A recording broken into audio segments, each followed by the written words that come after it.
तो हेलो नमस्कार दोस्तों, स्वागत है आपका अपने चैनल द एजुकेशन पॉइंट में। और जैसा कि हम जान रहे हैं कि हम लोग जो भी पढ़ाई कर रहे हैं वो है भारत के संविधान सभा की मांग।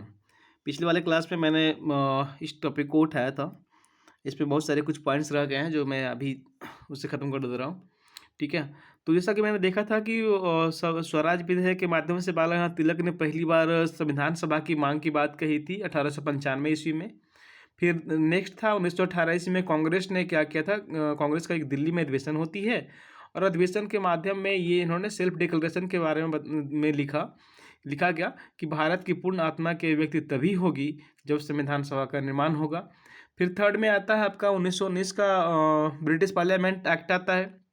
तो ब्रिटिश पार्लियामेंट एक्ट में ये इन्होंने कहा था क्या कि भारत के लिए संविधान सभा का निर्माण किया जाएगा। अब बात यहाँ पे ये आ गई कि इंडिया का संविधान सभा की मांग करनी है, इंडिया का संविधान बननी है, तो इसमें ब्रिटिश का क्या हस्तक्षेप होना चाहिए, ये बिल्कुल नहीं समझ में आया यहाँ के नेताओं को। तो उन्होंने क्या किया कि फिर बहुत सारे अपने स्टेटमेंट दिए जो कि आगे हम पढ़ेंगे। तो फिर नेक्स्ट आता, फिर जब 1919 का जो ब्रिटिश पार्लियामेंट एक्ट आता है तो उसकी प्रतिक्रिया देने के लिए महात्मा गांधी ने क्या किया कि 1922 ईस्वी में इन्होंने यंग इंडिया पत्रिका के माध्यम से बोला कि संविधान सभा का निर्माण भारतीयों के द्वारा ही होनी चाहिए। जाहिर सी बात है कि अब 1919 का जो ब्रिटिश पार्लियामेंट एक्ट आता है उसमें उन्होंने उस पर क्या बोला कि भारतीयों के लिए संविधान सभा का निर्माण किया जाएगा। ये कौन सी बातें हो गई भाई? मेरी देश का संविधान है, मैं संविधान लिखने के लिए खुद सक्षम हूँ, तो फिर इसमें ब्रिटिश पार्लियामेंट का कोई हस्तक्षेप होने नहीं चाहिए। तो इसी प्रतिक्रिया को देते हुए महात्मा गांधी ने 1922 में इन्होंने अपनी पत्रिका, इनका यंग इंडिया पत्रिका, इन्होंने यंग इंडिया पत्रिका के माध्यम से बोला कि संविधान सभा का जो निर्माण होगा ना वो भारतीयों के द्वारा ही होनी चाहिए। ठीक है। फिर बहुत सारे नेता का आता है स्टेटमेंट जो कि आगे देखेंगे। फिर नेक्स्ट आ गया आपका फिर यानी कि 1922 ईस्वी में महात्मा गांधी का आता है। फिर 1927 में यानी 1927 में क्या होता है, मोतीलाल नेहरू ने बॉम्बे अधिवेशन में की और पुनः नेहरू रिपोर्ट को 1928 में से प्रस्तुत किया था। एक्चुअली मोतीलाल नेहरू का जो बॉम्बे अधिवेशन होती है वो होता है आपको 1927 ईस्वी में, और फिर 1927 ईस्वी में इन्होंने वो संविधान सभा की बात कही और 1928 में अपना नेहरू रिपोर्ट भी लेके चल आई। 1934 में यानी 1934 में फिर एम एन रॉय संविधान सभा की औपचारिक मांग की गई थी क्योंकि कांग्रेस ने इसे मांग स्वीकार की थी। अब देखिए बात यहाँ पे ये आती है कि अब तक यानी मोतीलाल नेहरू से पहले मोतीलाल नेहरू से पहले यानी मोतीलाल नेहरू की जो संविधान सभा की मांग थी वहाँ तक में कोई भी अभी तक औपचारिक मांग की मान्यता नहीं मिली थी। औपचारिक मांग की मान्यता नहीं मिली थी चूँकि आपको पहले ही मैं बता चुका था कि संविधान सभा की जो भारत में मांगें की गई थी वो दो तरह की मांगें थी, एक अनौपचारिक इनफॉर्मल, दूसरा औपचारिक अनफॉर्मल। तो अब तक में किसी भी तरह कोई औपचारिक मान्यता नहीं मिली थी। बस ये जो एम एन रॉय की जो आती है संविधान सभा की मांग जो कि आती है 1934 में, 1934 में, तो 1934 के जो एम एन रॉय का संविधान सभा की जो मांग होती है ना वो औपचारिक माना जाता है। और ऐसा क्यों माना जाता है? क्योंकि एम एन रॉय की जो संविधान सभा की मांग होती है इस पर कांग्रेस की सहमति हो जाती है, यानी कि कांग्रेस की जो कार्य समिति होती है ना वो 1934 ईस्वी में ही इसे मान्यता दे देती है, यानी स्वीकार कर लेती है। क्योंकि उस टाइम कांग्रेस एक बहुत बड़ा प्लेटफॉर्म था और इन्होंने जब मान्यता दे दी यानी कि एम एन रॉय का जो संविधान सभा का जो मांग किया गया तो इन्होंने कांग्रेस की कार्य समिति जो भी थी उन्होंने इनको स्वीकार किया गया। इसीलिए इसे क्या कहा जाता है कि संविधान सभा की जो पहली बार औपचारिक मांग एम एन रॉय के द्वारा किया गया इसको क्या बोलेंगे? औपचारिक मांग बोलेंगे। ठीक है दोस्तों, आगे बढ़ते हैं। तो जैसा कि यहाँ पे लिखा हुआ है कि कांग्रेस ने संविधान सभा की औपचारिक मांग 1935 में भी कर दी। अब देखिए एक्चुअली होता क्या है कि 1934 ईस्वी में कांग्रेस 1934 में एम एन रॉय ने क्या किया था, संविधान सभा की मांग की थी और इस पे मतलब इस सहमति जताई कौन सा? कांग्रेस ने। तो जाहिर सी बात है कि 1935 ईस्वी में फिर से कांग्रेस ने औपचारिक मांग की, मतलब ये संविधान सभा का मांग की। ठीक है दोस्तों, तो अब एक बार फिर से रिपीट करना चाहेंगे। तो सबसे पहले हमारा क्या होता है कि 1895 ईस्वी में बाल गंगाधर तिलक स्वराज विधेयक के माध्यम से भारतीय संविधान सभा की मांग की बात करते हैं। समझूंगा। नेक्स्ट होता है 1918 ईस्वी में फिर आता है कांग्रेस का एक अधिवेशन होता है जिसमें कि आपका ये सेल्फ डिक्लेरेशन में बोला गया कि भारत की पूर्ण आत्मा की अभिव्यक्ति तभी होगी जब संविधान सभा का निर्माण होगा। तो फिर 1919 ईस्वी में ब्रिटिश पार्लियामेंट एक्ट आता है। ब्रिटिश पार्लियामेंट एक्ट के माध्यम से इन्होंने ये बताया कि भारतीयों के लिए संविधान सभा का निर्माण किया जाएगा। तो जब 1919 में आता है तो महात्मा गांधी क्यों चुप रहेंगे? तो महात्मा गांधी का स्टेटमेंट आता है 1922 ईस्वी में। उनकी एक पत्रिका होती है, इसका नाम होता है यंग इंडिया पत्रिका, है ना। यंग इंडिया पत्रिका के माध्यम से उन्होंने बताया कि भारतीयों के संविधान सभा का निर्माण भारतीयों द्वारा ही होनी चाहिए। ठीक है। फिर उसके बाद नेक्स्ट आता है आपको 1927 ईस्वी में। 1927 ईस्वी में मोतीलाल नेहरू ने बॉम्बे अधिवेशन में की, और 1927 में जब बॉम्बे अधिवेशन हुई थी, मोतीलाल नेहरू इसकी अध्यक्षता किया था। तो मोतीलाल नेहरू ने फिर अपना नेहरू रिपोर्ट भी लाया 1928 ईस्वी, मानी 1 वर्ष के बाद, 1928 ईस्वी में। फिर जब अब इस तरह से अब तक में जितने सारे मांगे की गई थी संविधान सभा का, वो सब अनौपचारिक था। पहली बार 1934 ईस्वी में एम.एन. रॉय ने औपचारिक मांगे की थी। अब इसे औपचारिक क्यों बोलेंगे? क्योंकि कार्य समिति ने, यानी कांग्रेस की कार्य समिति ने इस मांग को, एम.एन. रॉय की जो मांग थी संविधान सभा वाली, उसे उन्होंने स्वीकार प्रदान की, यानी स्वीकार लिया। तो एटलीस्ट बोला गया कि कांग्रेस का भी जो औपचारिक मांग हो रह गई, 1935 ईस्वी में संविधान सभा की मांग की गई। ठीक है। इस तरह से आगे बढ़ेंगे तो फिर आते हैं जवाहरलाल नेहरू। नेक्स्ट जब जवाहरलाल नेहरू आते हैं तो जवाहरलाल नेहरू 1938 में संविधान सभा की मांग औपचारिक की गई। अब ध्यान से देखिएगा कि सबसे पहले तो मांग की गई थी बालाघाट तिलक के द्वारा 1895 ईस्वी में। ठीक है। कांग्रेस जो औपचारिक मांग की वो 1935 में, 1935 में, चूँकि 1935 के पहले, यानी कि 1935 के पहले जो है ना, वो ये एम.एन. रॉय ने मांग की थी औपचारिक, तभी उन पर मोहर लगा दिया गया था, नहीं कांग्रेस ने स्वीकार कर लिया था। जवाहरलाल नेहरू एक्चुअली संविधान सभा की जो मांग करते हैं ना, वो 2 बार करते हैं। ठीक है। एक औपचारिक माना जाता है, एक अनौपचारिक माना जाता है। क्वेश्चन इस तरह से आता है कि जवाहरलाल नेहरू ने संविधान सभा की जो मांग किया था वो औपचारिक था या अनौपचारिक था? तो इसमें होगा आंसर क्या? औपचारिक और अनौपचारिक दोनों था। वो कैसे था समझेंगे ध्यान से। कहता जवाहरलाल नेहरू ने 1938 ईस्वी में संविधान सभा की मांग औपचारिक तरीके से की थी, यानी 1938 में, 1938 में। ठीक है। जवाहरलाल नेहरू ने 1938 में संविधान सभा की मांग जो की थी वो औपचारिक की थी। लेकिन ध्यान सुनिएगा कि जवाहरलाल नेहरू ने संविधान सभा की अनौपचारिक मांग 1933 में किया था। अब ये जवाहरलाल नेहरू जो 1933 में जो अनौपचारिक मांग किए थे, वो उनकी एक पत्रिका थी, इसका नाम था न्यू हेराल्ड। ध्यान सुनिएगा कि जवाहरलाल नेहरू की एक पत्रिका था, इसका नाम क्या था? New Herald. न्यू हेराल्ड नामक पत्रिका के माध्यम से ही उन्होंने क्या किया था? अनौपचारिक मांग किया था। तो इस तरह से मैंने देखा कि जवाहरलाल नेहरू की 2 मांगे रही संविधान सभा के प्रति, एक रहा अनौपचारिक, दूसरा रहा औपचारिक। तो अनौपचारिक कब किया था उन्होंने? 1933, 1933 में, 1933 में किया था। तो क्वेश्चन इस तरह से आएगा कि जब जवाहरलाल नेहरू ने अनौपचारिक मांग की थी संविधान सभा का, तो वो कौन से पत्रिका के माध्यम से किए थे? तो जवाहरलाल नेहरू की जो अनौपचारिक मांगे थी 1933 में थी, जो कि न्यू हेराल्ड नामक पत्रिका के माध्यम से किए थे। दूसरा था उनकी जो मांगे थी वो था औपचारिक। औपचारिक जो मांगे हुई थी उन्होंने 1938 ईस्वी में किया था। ठीक है। अब इस तरह से नेक्स्ट आगे आता है कि संविधान की मांग के क्रम में फिर आपका 1942 में क्रिप्स मिशन आता है। जैसा कि हम जानते हैं कि जब कांग्रेस का जो अधिवेशन हुआ था उस टाइम उन्होंने क्या कहता है, जो सेल्फ डिक्लेरेशन में संविधान सभा की मांग की बात की थी कांग्रेस ने, तो उसके बाद 1919 ईस्वी में क्या हुआ था कि ब्रिटिश पार्लियामेंट पहली बार एक्ट लाया था, इसके माध्यम से बताया गया कि भारतीयों के लिए संविधान सभा का निर्माण किया जाएगा। उसके बाद फिर नेक्स्ट प्रतिक्रिया इसके क्रिप्स मिशन के माध्यम से देखने को मिलता है। एक्चुअली हुआ क्या था कि 1942 ईस्वी में क्रिप्स मिशन आया था।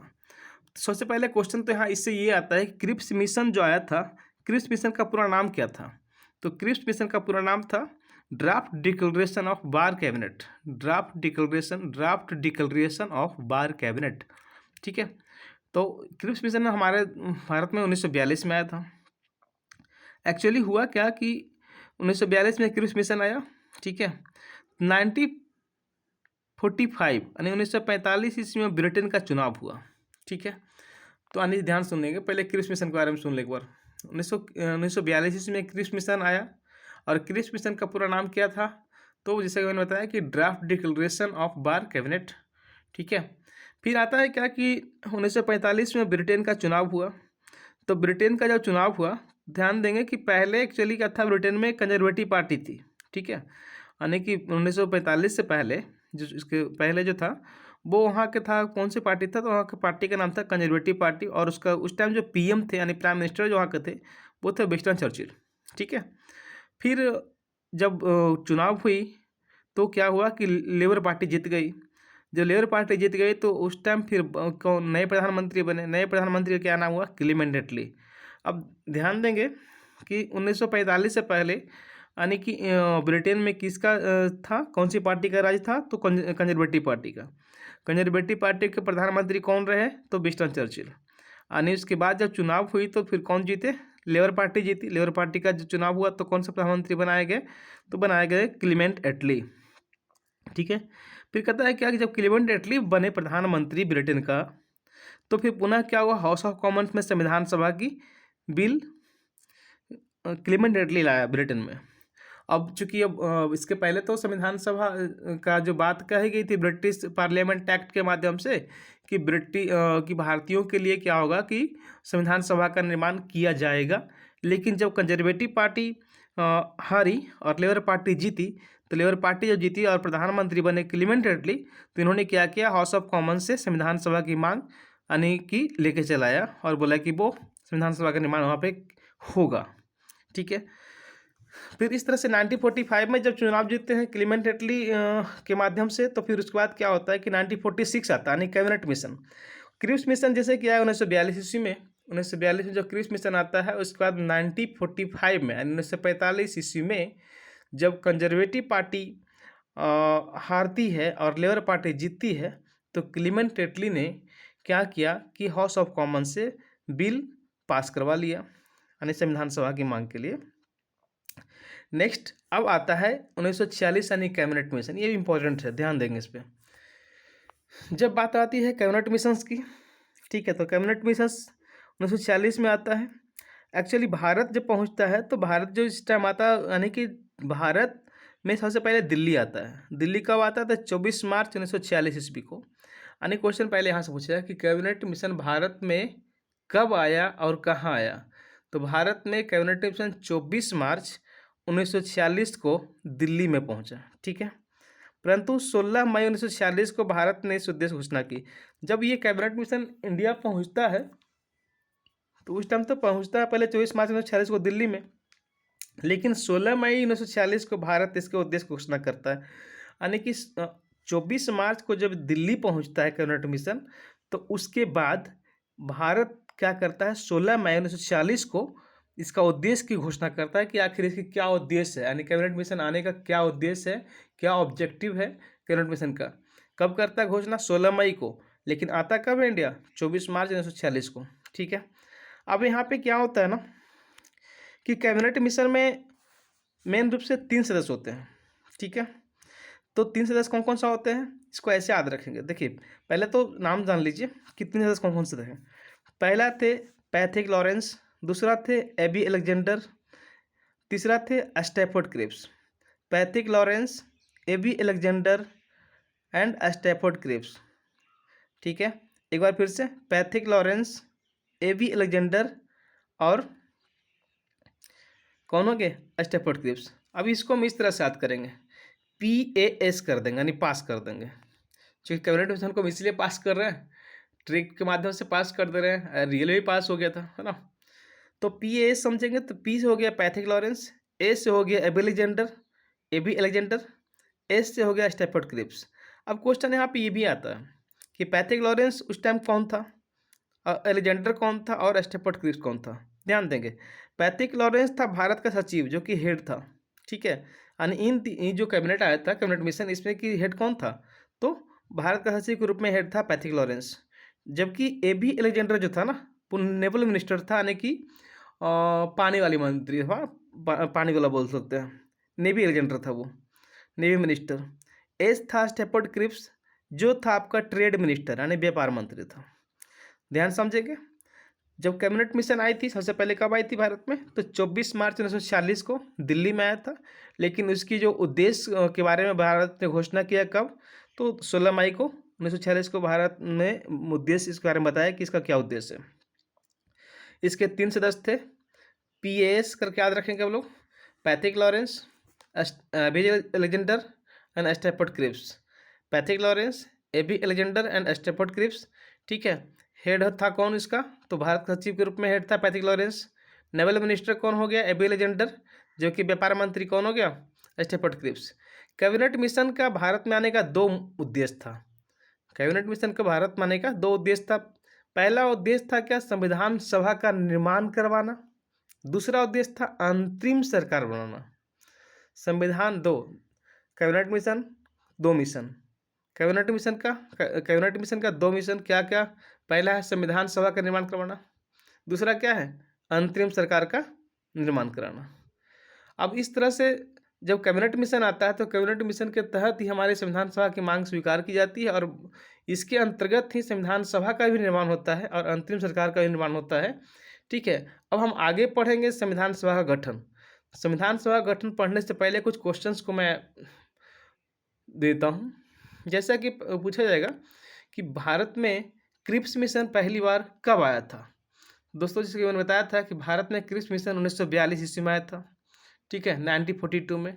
फिर क्वेश्चन आया कि क्रिप्स मिशन का पूरा नाम क्या था, तो क्रिप्स मिशन का पूरा नाम था क्या, draft declaration of bar cabinet. फिर आएगा क्या कि कैबिनेट मिशन भारत कब पहुंची, तो कैबिनेट मिशन भारत कब पहुंची, और साथ में क्वेश्चन होगा कि कैबिनेट मिशन जब भारत में पहुंची तो पहले कहाँ पहुंची, ठीक है। तो कैबिनेट मिशन भारत पहली बार आई 24 मार्च 1946 को। कहाँ आई, तो दिल्ली में आई। फिर बोलता है कि भारत ने इसके उद्देश्य को कब प्रकाशित किया, मीन्स कैबिनेट मिशन आने का उद्देश्य क्या था, ये इन्होंने कब बताया, तो 16 मई 1946 को भारत ने इसके उद्देश्य की घोषणा किया। 1946 को, यानी 16 मई को। आया कब था, 24 मार्च को। घोषणा कब किया, 16 मई को। चलिए, कितने सदस्य थे इसमें कैबिनेट मिशन में, तो 3 सदस्य थे, जिसका नाम हम ट्रिक से याद किए, PAS, पास। P से हो गया पैथिक लॉरेंस, A से हो गया एबी एलेक्जेंडर, S से हो गया स्टेफर्ड क्रिप्स। पैथिक लॉरेंस जो हेड था, ठीक है, यानी कि भारत सचिव। एबी एलेक्जेंडर क्या था, नेवल मिनिस्टर था, जबकि स्टेफर्ड क्रिप्स क्या था, तो ये ट्रेड मिनिस्टर था, यानी कि व्यापार मंत्री था। कैबिनेट मिशन आने का 2 उद्देश्य था, आपका संविधान सभा और अंतिम सरकार बनाना, यानी संविधान सभा का निर्माण करना और अंतिम सरकार बनना, ठीक है। तो इस तरह से हमने देखा कि कैबिनेट जो हमारे जो है देश में संविधान सभा के निर्माण से पहले संविधान सभा की मांग की गई थी और कितने तरह की मांगे थी, जो कि मैंने आपको रिपीट किया। एक बार फिर से रिपीट करता हूँ, आखिरी बार ध्यान समझेंगे, इसको आप इस टॉपिक खत्म करेंगे। तो सबसे पहले जो मांग की गई थी, एक रैपिडली फायर के रूप में बता देता हूँ। 1895 ईस्वी में बाला तिलक ने सूरज विधेयक के माध्यम से किया था। फिर 1918 ईस्वी में कांग्रेस के अधिवेशन दिल्ली में हुई थी, उसमें सेल्फ डिक्लेरेशन उन्होंने संविधान सभा की मांग की थी। इसमें बताया था क्या कि संविधान सभा की आने की आत्मा की पूर्ण अभिव्यक्ति तभी होगी जब संविधान सभा का निर्माण होगा। फिर जब 1918 की बात आ गई, फिर 1918 के बाद आता है ब्रिटिश पार्लियामेंट एक्ट आता है 1919 में। उन्होंने बताया था क्या कि संविधान सभा का निर्माण किया जाएगा। 1919 में किन्होंने बताया, तो ब्रिटिश पार्लियामेंट एक्ट के माध्यम से। चूँकि 1919 में ब्रिटिश पार्लियामेंट एक्ट ने इससे बताया कि संविधान सभा का निर्माण किया जाएगा, दैट मीन्स इसमें बहुत सारी प्रतिक्रिया है। महात्मा गांधी की पहली प्रतिक्रिया आती है 1922 ईस्वी में, और उन्होंने अपनी एक पत्रिका थी, जिसका नाम था क्या, यंग इंडिया पत्रिका। यंग इंडिया पत्रिका के माध्यम से उन्होंने क्या किया, और इस संविधान सभा का मतलब बोला कि भारतीयों के लिए संविधान सभा का निर्माण किया जाएगा, मीन्स भारतीयों के द्वारा ही संविधान सभा निर्माण किया जाएगा, ऐसा बोला उन्होंने। फिर आया नेक्स्ट आता है आपको 1927 यानी 1927 में। 1927 में मोतीलाल नेहरू ने बॉम्बे अधिवेशन में क्या किया कि अपना ये संविधान सभा की मांग की बात कही, और 1928 में इन्होंने क्या किया, नेहरू रिपोर्ट भी लेके चलाया। लेकिन पहली बार औपचारिक जो मांग की जाती है 1934 में की जाती है MN रॉय के संविधान सभा के द्वारा, ठीक है। चूँकि इसलिए इसे औपचारिक माना जाता है कि जब MN रॉय ने 1934 में जब ये संविधान सभा की मांग की थी, तो इस पर कांग्रेस के जो कार्य समिति था उन्होंने स्वीकार कर लिया, इसीलिए जो MN रॉय का संविधान सभा की जो मांग थी वो उसे औपचारिक रूप से माना जाता है, ठीक है। और कांग्रेस फिर एटलीस्ट क्या होता है 1935 में इन्होंने भी क्या किया, औपचारिक मांग कर ली, ठीक है। 1935 की बात जब खत्म हो जाती है तो जवाहरलाल नेहरू की बात आती है। जवाहरलाल नेहरू 2 मांगे करते हैं, एक 1938 में। 1938 वाली जो जवाहरलाल नेहरू की मांगे होती है संविधान सभा का, वो औपचारिक माना जाता है। लेकिन 1933 में उन्होंने एक बार और मांग की थी। जो 1933 में मांग की थी उस